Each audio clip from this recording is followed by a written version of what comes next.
YouTube channel first step classes पे। आज हम पढ़ेंगे राजस्थान का अपवाद तंत्र। राजस्थान के अपवाद तंत्र के अंदर राजस्थान के अपवाद तंत्र की शब्दावली, अपवाद तंत्र का वर्गीकरण, राजस्थान की कुछ नदियाँ और झीलें पढ़ेंगे। शब्दावली की बात करें तो एक नदी द्वारा जल का बहाव किया जाता है उसे अपवाद तंत्र, उसे अपवाह बोलते हैं। और अपवाद तंत्र मुख्य नदी तंत्र को अपवाद तंत्र। सबसे इंपॉर्टेंट प्रश्न आता है कि राजस्थान में जल संभर या जल विभाजक किसे कहते हैं। जल संभर या जल विभाजक का अर्थ है जो राजस्थान के जो जलीय क्षेत्र उसको दो भागों में बांटता है। जैसे कि अरावली पर्वत की बात करें तो जो इसके पश्चिम में नदियां हैं राजस्थान के पश्चिम में वो अरब सागर में गिरती हैं और जो पूर्व में है बंगाल की खाड़ी में। एक वैसे ही है भोरट का पठार जो कुंभलगढ़, राजसमंद और गोगुंदा उदयपुर के मध्य है। और ये भोरट का पठार है वो इसके जो पश्चिम में नदी है वो अरब सागर में गिरती है, पूर्व में है वो बंगाल की खाड़ी में है। तो प्रश्न आ सकता है कि निम्न से जल संभर या जल विभाजक कौन सा है। दोनों में से एक ही दिया होगा, ये पक्का है, दोनों एक साथ कभी नहीं दिए होंगे। ठीक है, तो आपको दोनों याद कर लेने। इसके बाद हम राजस्थान के अपवाद तंत्र का वर्गीकरण पढ़ेंगे तो अंतिम जल विलय कहते हैं, उनका जल विलय कहाँ होता है इसके आधार पर। तो आंतरिक अपवाद तंत्र पहले पढ़ेंगे और आंतरिक अपवाद तंत्र वाली नदियाँ 60% है। बंगाल की खाड़ी का अपवाद तंत्र और ऐसी नदियाँ 23 से 24%। अरब सागर अपवाद तंत्र और अरब सागर अपवाद तंत्र नदियाँ 16-17% हैं।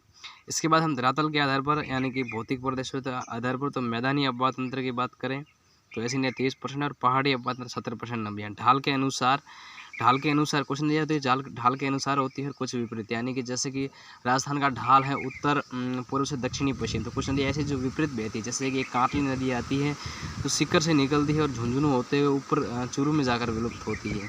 और वैसे ही एक विपरीत ढाल वाली नदी है जैसे कि चंबल नदी जो चित्तौड़गढ़ में प्रवेश करती है और कोटा होते हुए धौलपुर से निकल जाती है। तो आपको ये याद रखना है। ठीक है, जैसा कि आपको मैप में दिख रहा होगा कि राजस्थान का ढाल है वह उत्तर पूर्व से दक्षिणी पश्चिम है। सीकर में नदी है जो झुंझुनू होते हुए चूरू में तो काटनी नदी है जो ढाल के विपरीत, चंबल नदी ढाल के विपरीत बहती है। फिर राजस्थान की नदियों से संबंधित कुछ महत्वपूर्ण फैक्ट्स पढ़ेंगे। जैसे कि राजस्थान की सबसे लंबी नदी कौन सी, तो चंबल। पूर्ण बहाव के आधार पर सबसे लंबी नदी कौन सी है, बनास। और आंतरिक अपवाद तंत्र जिसे घग्गर से मृत नदी के नाम से जाना जाता है। बेस्ट 2021 में प्रश्न आया था कि मृत नदी किसे कहते हैं, तो घग्गर आपको याद रखना है। नदी विहीन जिले कौन कौन से हैं, तो चूरू और बीकानेर दोनों नदी विहीन जिले हैं। और चूरू राजस्थान का सबसे गर्म और सबसे ठंडा जिला है। सर्वाधिक नदी वाला संभाग कौन सा है, कोटा। और न्यूनतम बीकानेर जहाँ सबसे न्यूनतम नदी है संभाग वो। इसके बाद में है जलग्रहण क्षेत्र के आधार पर सबसे बड़ी और सबसे छोटी अनुसार क्रम में। जैसे कि बनास सबसे बड़ी है जलग्रहण क्षेत्र है 24.21%, लूणी 20.21% और चंबल 17.18%। माई ये प्रश्न पहले भी आ चुका है इसलिए मोस्ट है। फिर है सर्वाधिक सतही जल वाली नदी जो सर्वाधिक सतही जल लेकर चलती है तो वो है चंबल, बनास, माई और लूणी। इसके बाद में बारहमासी नदियाँ की बात करें तो बारहमासी नदियाँ 2 है, चंबल और माई। और सर्वाधिक जिले में बहने वाली नदियाँ हैं चंबल, बनास और लूणी। पहले इसके बाद हम बात करते हैं अपवाद तंत्र वाली नदियों की। तो सबसे जो पहली नदी अपवाद तंत्र वो घग्गर नदी है। तो शिवालिक की पहाड़ी कलका हिमाचल प्रदेश से निकलती है और जो प्रवेश करती है राजस्थान में टिब्बी हनुमानगढ़ से और आगे होते हुए अनूपगढ़ गंगानगर से होकर फोर्ट अब्बास तक चली जाती है। इसके किनारे 3 सभ्यताएं विकसित हुई थी, कालीबंगा, पीलीबंगा और रंगमहल। ये हनुमानगढ़ में तीनों और तीनों ही घग्गर नदी के किनारे स्थित हैं। इसके किनारे एक तलवाड़ा झील भी है। जो प्रश्न आता है कि तलवाड़ा झील किस जिले में है, तो हनुमानगढ़ जिले में। फिर एक भटनेर दुर्ग आता है जहाँ पर सामान्यतः नदी भटनेर दुर्ग पर ख़त्म हो जाती है, लेकिन कभी कभार जब यहाँ पर ज़्यादा पानी हो जाता है तो ये आगे अनूपगढ़ श्रीगंगानगर से होकर फोर्ट अब्बास तक चली जाती है।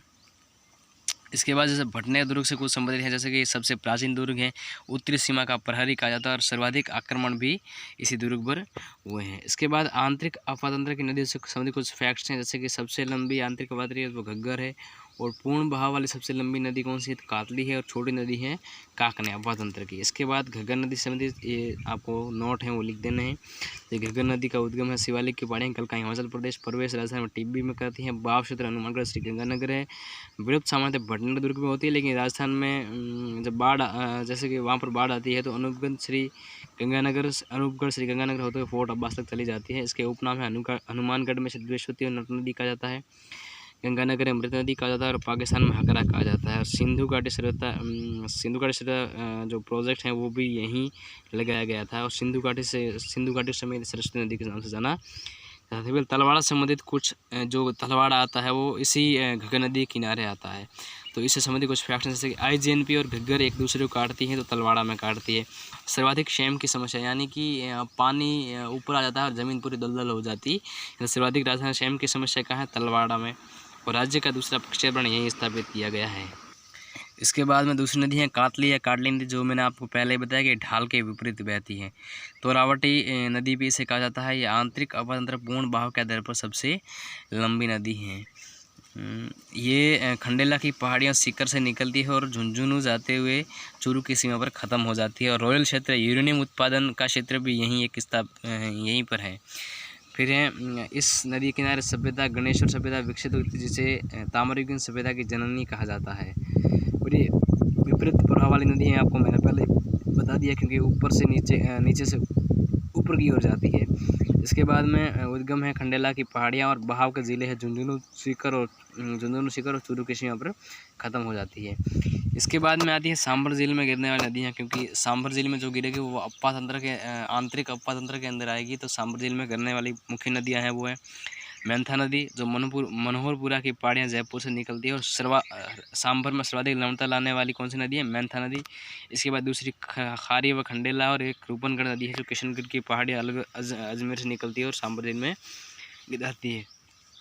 इसके बाद में बाणगंगा नदी आती है, जो बैराठ की पहाड़ियाँ जयपुर से निकलती है। और पहले तक तो ये हिमना फतेहाबाद तक यूपी में जाती थी, लेकिन वर्तमान में ये भरतपुर में ही ख़त्म हो जाती है। और इसके किनारे का बांध है जिसे जम्बा रामगढ़ का बांध भी कहा जाता है। और भरतपुर में वर्तमान में विलुप्त हो जाती है, आपने पढ़ लिया। जैसे कि ये नदी है, ये यहाँ से निकलती है बैराठ की पहाड़ियाँ जयपुर से यहाँ से निकलती है, बैराठ की पहाड़ियाँ जयपुर से, और यहाँ से होते यूपी तक जाती थी। ठीक है, बैराठ की पहाड़ियाँ जयपुर यहाँ से निकलती है। ठीक है, बाणगंगा नदी पढ़ा। और इससे संबंधित कुछ फैक्ट्स जैसे बाणगंगा नदी उद्गम बैराठ की पहाड़ियाँ विलुप्त पहले समय यूपी में, लेकिन वर्तमान में जयपुर में भरतपुर में हो जाती है। और उद्गम है बैराठ की पहाड़ियाँ जयपुर। ठीक है, उपनाम इसका रुंडित नदी। आपको याद रखना है कि इनमें से रुंडित नदी किसे कहते हैं, तो ऑप्शन आ गया बाणगंगा नदी।